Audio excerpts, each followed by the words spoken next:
আগ্রহে বসে আছে কখন পিৎজা। আমার ছেলে একা একাই ফুচকা বানায়। মা পিৎজা খাবো। হ্যাঁ, আমি তো সবকিছু রেডি করেছি তোমার জন্য। আজকে বাসাতেই ছেলেকে পিৎজা বানিয়ে দিব। তাই এখানে হচ্ছে চিকেন ম্যারিনেট করে নিয়েছি।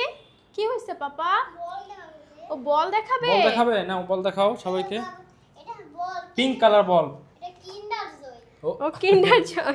না এটা হলো জেমস। জেমস পাওয়া যায় না? আচ্ছা, এটা লাভ। আচ্ছা, তো আজকে আমরা ইলেকট্রিকে করব, কিন্তু দুঃখজনক বিষয় হলো সত্য যে একটু পরপর বিদ্যুৎ যাচ্ছে আমাদের এই শহরেও।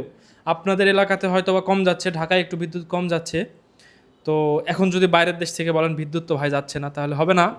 প্রচন্ড পরিমাণে বিদ্যুতের ডিস্টার্ব। আর রাজশাহীতে তো প্রায় 40 ডিগ্রি তাপমাত্রা হয়ে গেছে, প্রচন্ড পরিমাণে গরম। হ্যাঁ, আপনারা তো আবহাওয়া শুনছেনই। তো এখানে ও এটার চিকেনগুলা সুন্দর করে রেডি করছে। এপাশে কিনে এসছো? ওটা ময়দা নিয়ে এসেছি, মানে পিৎজার ডোটা তৈরি করে নিব, আগে চিকেনটা উঠিয়ে দিব। তারপর এপাশে হচ্ছে আমি ক্যাপসিকাম নিয়ে এসেছি, সব কিছু রেডি। ও হচ্ছে ওই ডোটা তৈরি করছে। এখানে কি দিয়ে দিচ্ছ? ইস্ট। ইস্ট দিচ্ছে। হ্যাঁ, আর তানসিবের পাশে ফুচকা বানাচ্ছে একা একা। ফুচকা খাচ্ছে। গাইস দেখেন, আমার ছেলে একা একাই ফুচকা বানায়। আমি তোমাদের সকালে নানা করে রেখে ও দিয়েছি। সকালে সকালে রান্না করে রেখে দিছিলা? দিয়েছিল। ওকে, এখন কি দিচ্ছ? হালকা গরম পানি দিচ্ছি। হালকা গরম পানি। হ্যাঁ, দিয়ে ময়দাটা মাখিয়ে নিব, একটু চিনি আর ইস্ট দিচ্ছি। ও হচ্ছে ঢাকায় থাকতে একবার পিৎজা বানাইছিল অনেক অনেক বছর আগে, আর লাস্ট এই যে এখন বানাচ্ছে। এখন হচ্ছে না বানায় উপায় নাই, ছেলে সব সময় একটা না একটা আবদার করে। আবদার করে। আবার বাইরের জিনিস সব সময় আমি দিতেও চাই না, যেহেতু ছোট মানুষ, খাওয়ার পরে সমস্যা হতে পারে, তাই বাসাতেই আমি বানিয়ে দিই। এক্স্যাক্টলি। তানসিব মজা? ওরে বাবা, সে একা একা টক ভরাচ্ছে আর খাচ্ছে, বসছে দেখেন বড় মানুষের মতো সকালে সকালে। এখন হচ্ছে সে ক্যাপসিকাম কেটে ক্যাপসিকাম নিচ্ছে। সুন্দর করে কেটে নিব। রেডটা পাই নাই, আচ্ছা, ওইটা হলে আরো একটু দেখতে সুন্দর লাগতো। হ্যাঁ, যাই হোক, এর পরবর্তীতে ইনশাল্লাহ আমরা নিয়ে আসবো।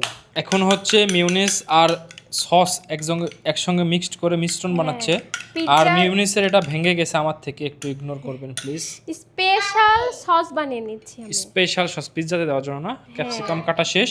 মোটামুটি এদিকে হওয়ার আমাদের পথে। চিকেনটাও মোটামুটি হওয়ার পথে। এখন কি করা হচ্ছে ম্যাডাম? এখন পিৎজার মেন যে জিনিসটা ওটা তৈরি করে নিচ্ছি। শেফ। এটা অবশ্যই ইস্ট দিয়ে মানে 20 মিনিটের বেশি রাখলে ভালো হতো, কিন্তু বিদ্যুতের আশায় আমার ছেলেটা পরে আবার অপেক্ষা করে থাকবে কখন বিদ্যুৎ আসবে, কখন আসবে, হুট করে চলে যেতে পারে। এখন এখানে কি দিবে? ওই সস দিয়ে দিব। সস যেটা বানাইছো মিউনিস দিয়ে। আর আমি একবারে সিম্পল ভাবে করি, রেস্টুরেন্টে ঘরোয়া উপায়ে। অনেক কিছু ব্যবহার করে, তো অনেক কিছু এখানে ব্যবহার করব না। চিকেনটাও রেডি হয়েছে। সুন্দরভাবে চিকেনগুলো হয়ে গেছে, এই যে ওকে, গরম। এখন চিকেনগুলা গরম গরম দিয়ে দিবে। হ্যাঁ, তো আমরা হচ্ছে ভরপুর চিকেন দিব, তাই তো? হ্যাঁ। মানে উপরে ক্যাপসিকাম দিবে, তার উপরে এটা কি চিজ দিয়ে চিজ দিয়ে দেবো। চিজটা একটু আগে মেন নাকি? আরেকটু চিজ দিই। ও আচ্ছা, লেয়ার লেয়ার নাকি? হ্যাঁ। একটু চিজ দিচ্ছে। এই তো ভরপুর চিজ দেওয়া হচ্ছে একেবারে। এখন কয় মিনিটের জন্য? এখন 10 মিনিটের জন্য দিলেই হয়ে যাবে। মা আর ছেলে অধীর আগ্রহে বসে আছে কখন পিৎজা হবে। আর একটু হলে যেটা মনে হচ্ছে এই যে সুন্দরভাবে দেখা যাচ্ছে। ফাইনালি অপেক্ষা শেষ হয়ে গেছে। পিৎজাটা হয়ে গেছে, আমাদের এই এই যে দেখো। একটু পোড়া পোড়া। বিসমিল্লাহ। বিসমিল্লাহ। এই yes finally yes yes, finally এই যে আমাদের পিৎজা। রেডি। তানসিব দেখো কেমন হয়েছে, তুমি খেতে চাও এটা? হ্যাঁ হ্যাঁ। হ্যাঁ, তুমি খুশি হয়েছো? আর চিজগুলো দেখো একদম ফেটে ফেটে গেছে। ফেটে ফেটে গেছে একেবারে। কাটো দেখি। এই তো কাটছে এই দেখো। চিজগুলা সেরকম। এই যে ইয়াম্মি লাগবে, এই দেখো, দেখছো? আঠার মত হয়ে গেছে। হ্যাঁ, আঠার মতোই তো। আপু গরম